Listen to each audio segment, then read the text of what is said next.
నిన్ని అలా పిల్లగాండ్లంతా ఫోన్లలోనే అక్షరాలు నేర్చుకుంటున్నారు, లేదంటే నోట్బుక్ల మీదనే అక్షరాలు దిద్దుతున్నారు కూడా. కానీ చిన్నప్పుడు మనం అంతా అయితే పలకల మీదనే రాసేటోళ్ళం మంచిగా. నల్లాల ఆకులు తెంపుకొచ్చి పలకకు రుద్దితే పలక కొత్తగా ఎదగదినోళ్ళ. బల్పంతో రాస్తే దగదగ మెరిసేది. మళ్ళీ పలకం తుడిచేదానికి గట్టి పెట్టి తుడుచుకునేటోళ్ళం కదా. గదేనోళ్ళ నీళ్ళతడో ఉమ్మో పెట్టి బట్టలకేసి రుద్దుడే రుద్దుడు.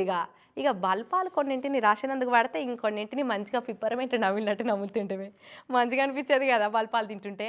ఇంటికి పోయినాక ఇక అమ్మ నాయనేమో బల్పాలు తిన్నరానే అని మస్తు తిట్టేది. ఏందో వల్ల ఇవన్నీ గుర్తుకొస్తే మంచిగా అనిపిస్తుంది. ఇవన్నీ ఇప్పుడు ఎందుకు చెప్తున్నా అంటే, ఎంకరేజ్మెంట్ లేక కానీ మన తాన కూడా ఎలన్ మస్క్ అసలు ఇగురం ఉన్న సర్కార్ టీచర్లు మస్తు మంది ఉన్నారు. కానీ మన దురదృష్టం ఏంటంటే మన సర్కార్లు కానీ వ్యవస్థలు కానీ అలాని అసలే దేకను కూడా దేకాయి. ఇంతకు ముచ్చట ఏంటంటే ఈడ పలక పట్టుకొని పిల్లలకు పద్ధతిగా పాఠాలు చెప్తున్నాడు చూడురి. కెతావత్ థావూరియా నాయకు లర్నింగ్ మై స్లేట్ అనే పేరుతోటి సారే స్వయంగా ఒక పలకం తయారు చేసిండు. ఆ పలక స్పెషాలిటీ ఏంటంటే ఒకటేసారి తెలుగు, ఇంగ్లీషు, హిందీ, లేఖలు అన్నిటిని నేర్చుకోవచ్చు అన్నట్టు. అది ఎట్లనో సారే చెప్తున్నాడు చూడురి.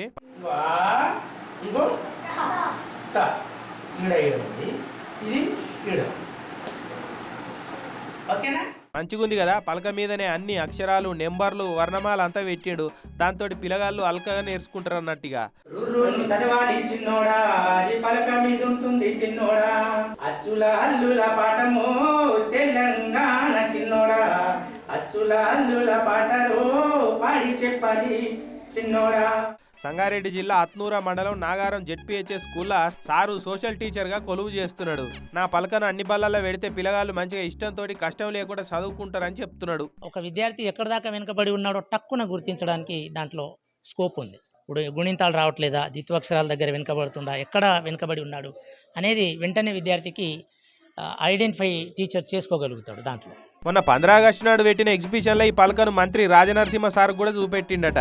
పలక బాగుందా, అంగన్వాడీ సెంటర్లలో, ప్రైమరీ స్కూళ్ళలో పెట్టి ఎగురం చేస్తామా అని చెప్పిండట. ఇక అట్లనే మన సర్కారులు ప్రతి ఏడా 11,000 కోట్లు విద్యకు ఖర్చు పెడుతురు. ఈ పలకతోటి అయితే 5,000 కోట్లు ఆదా చేయొచ్చు. లర్నింగ్ మై స్లేట్ పలకతోటి పిల్లలకు చదువు చెప్తే సర్కార్కు సగం ఖర్చు తగ్గుతుందని అంటున్నాడు సారు. వట్టి సాంఘిక టీచర్ తయారు చేసిన పలకకు మన దేశంలో ఏం విలువ ఉంటుంది కదా. అదే ఏదైనా కార్పొరేట్ కంపెనీలు ట్యాబనో గీబనో తయారు చేసి బళ్ళల్లో పెడతామని వస్తే బహుబాగు అని కళ్ళకద్దుకొని తీసుకుంటారు అని అనబట్టిరట. ఇక మన వ్యవస్థల గురించి తెలిసిన వాళ్ళు.